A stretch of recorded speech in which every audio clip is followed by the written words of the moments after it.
people, Tracy Reed here today, coming at you with a page in my Life Crafted album, and we are starting in Silhouette because today I'm going to be using the Citrus Twist Kits Cherish collection. Oh, and I just realized this is not the Cherish collection. There we go. I'm using the Cherish collection today, and I'm going to be using the Stacked Hearts cut file, also from Citrus Twist Kits, and I wanted to show you how you could use these cut files with the digital papers included in the collection pretty easily. So I'm going to, I don't think I want this border page. I think I want some rows or some strips of these hearts, these vertical hearts. So I think what I'm going to do, if I stack these two together, they're going to be exactly the same size, and I can just layer this border over a pattern in this one. So I'm just going to use these two, and I'm just going to delete these other ones so that they're not distracting me. And this is 8.391 inches, which is slightly larger than I need. So I'm going to resize them both down, and I actually don't want them to be, make sure you go from the corner. I don't want them to be the full height. I think I want them to be, let's do 7.5. Okay, so I'm going to just draw a placeholder here just so I know how everything is going to fit. And I'm going to duplicate this so that it goes across the whole page, keeping in mind that I have this centerpiece right here that I need to be aware of. So now I'm going to be re-piecing these, like putting them on paper in real life. So I don't actually need these to be perfectly, placed on this canvas.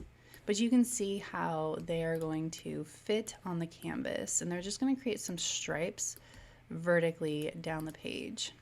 Just for some variety, I'm actually going to take every other one of these rows and I'm going to flip them horizontally, because that will make it so that all of the hearts aren't going in the same direction. So you can see if I flip it horizontally, now we've got not such repetitive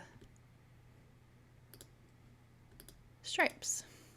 Okay, so then I need to copy this and flip one horizontally too, and I need 5 copies of each one of these. So I'm going to rotate this back, have my own little cut file here, oops.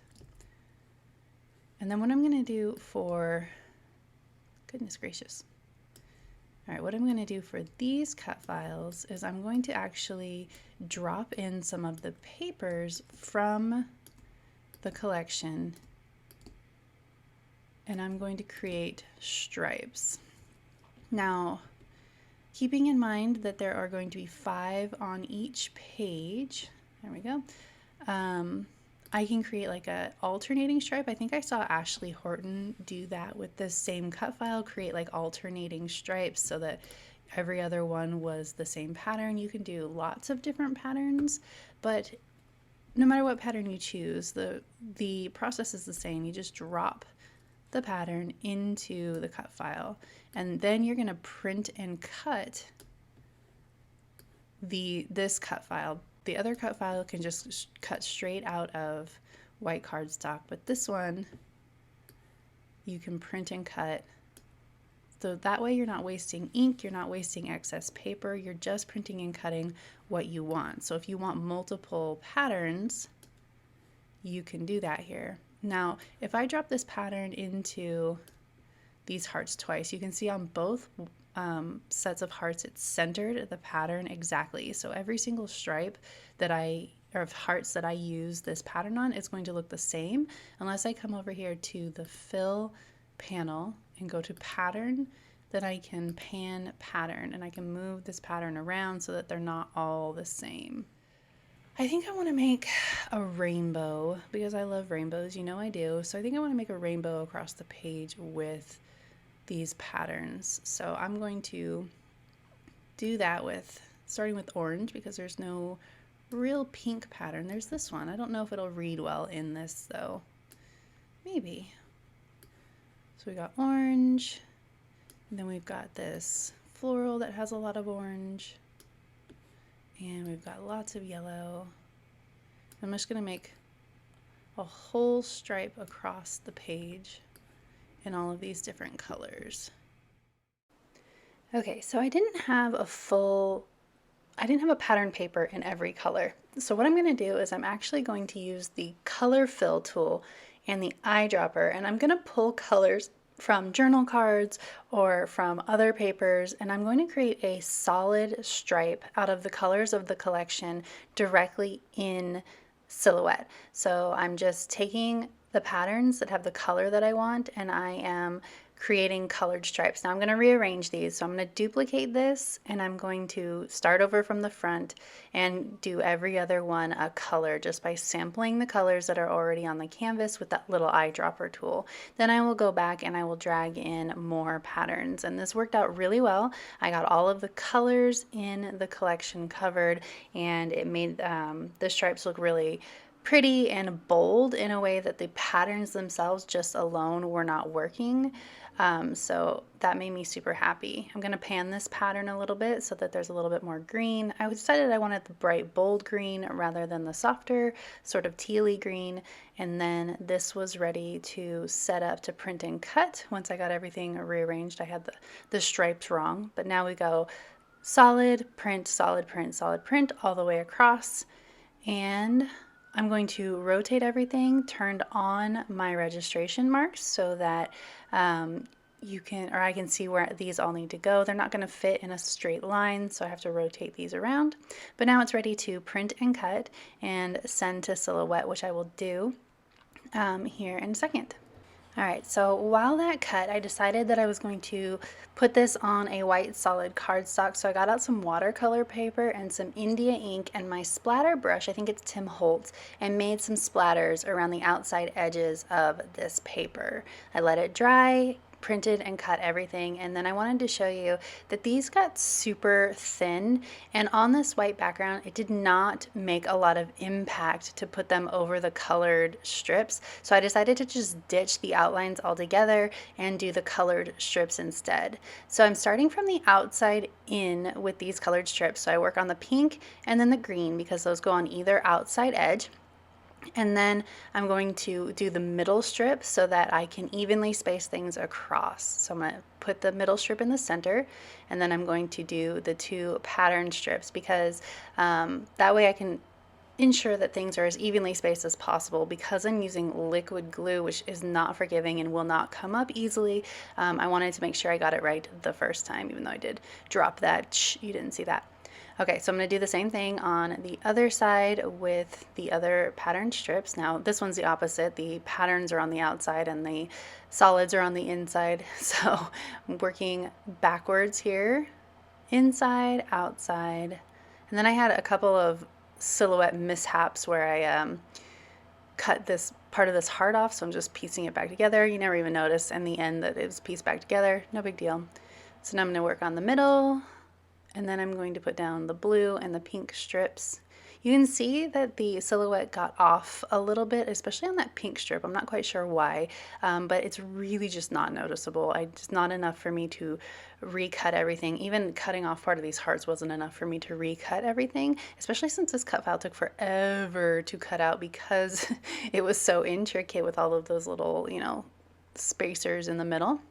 So then I decided to get super duper crafty, and I'm going to stitch down the center of each of these strips of hearts, but I'm only going to do the solids. I decided I was going to match the solid thread to the solid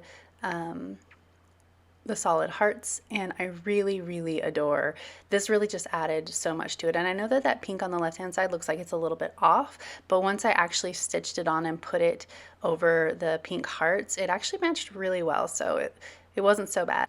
So now I'm just using a straight edge and my awl to poke the guide holes for the stitches on every single solid set of hearts, and then you can see here that it came out really gorgeous. A definite labor of love though, so I sat and watched YouTube videos while I did the stitching, but it was so worth it. This layout came out much better than I even imagined. So I'm going to take some black ink and I'm going to add some hearts from this Cherish stamp set from Citrus Twist as well, and I'm just scattering them about almost like they were part of the ink splatters. And I don't even know what I'm going to do on top of this layout yet, so I'm just kind of scattering them everywhere, and it works out for the best. It was no big deal. So what I'm going to do with this layout is I'm going to scrapbook this photo of my husband and I. We are about to celebrate our 20th anniversary together. So I thought that this would be a good layout to sort of document that. We're almost there. We're not quite there, but in another month or so we'll have been together for 20 years. So you're never too early to celebrate love. So I'm going to back. Actually, the vellum pieces in this collection are not really my style. They're sort of vintagey, and I'm not really a huge vintage scrapbooker, but this looked really great combined with all of these bright colors. So I decided to go ahead and use this vellum piece right here to sort of add some layers to this page, and then I'm going to add my title above it. I'm going to use that big blue love piece. I thought I wanted to color coordinate all of my ephemera pieces, all of my, die cuts to the stripes that they would match, but I decided against it pretty quickly because that love worked really well above our photo and I didn't want to put it anywhere else. So I immediately discarded the rainbow coating idea, and I'm going to put this down, and then I'm going to use the white alphabet, and I'm going to add 20 years of love in this white font, or white puffy foam. That was the word I was looking for. White foam alphabet. And then I'm actually not going to do much to this page beyond this. I think that the hearts make a really great focal point, and I don't want to detract from them too much. So I'm adding this vertical journaling blocks just so I can add a little bit of words, and it's going right over the same color blue stripe. So I didn't mind that it was covering up that stripe, especially since there were no stitches there that would make it hard to write. And then I'm going to leave this is our story underneath the photo. And then instead of adding a lot of those die cuts that I have over there on the left hand side, I'm actually going to add in a few of these sequins. Now it seems like an unconventional choice to add in the red sequins to this page because there's no red on this page, but I really thought that the contrast was really awesome with the red sequins and the other colors in the page. Now, the last thing that I'm going to do is I'm going to take all of these little dots on the puffy stickers from the Cherish kit, and I'm going to color coordinate those across the page next to the heart strips that they go with.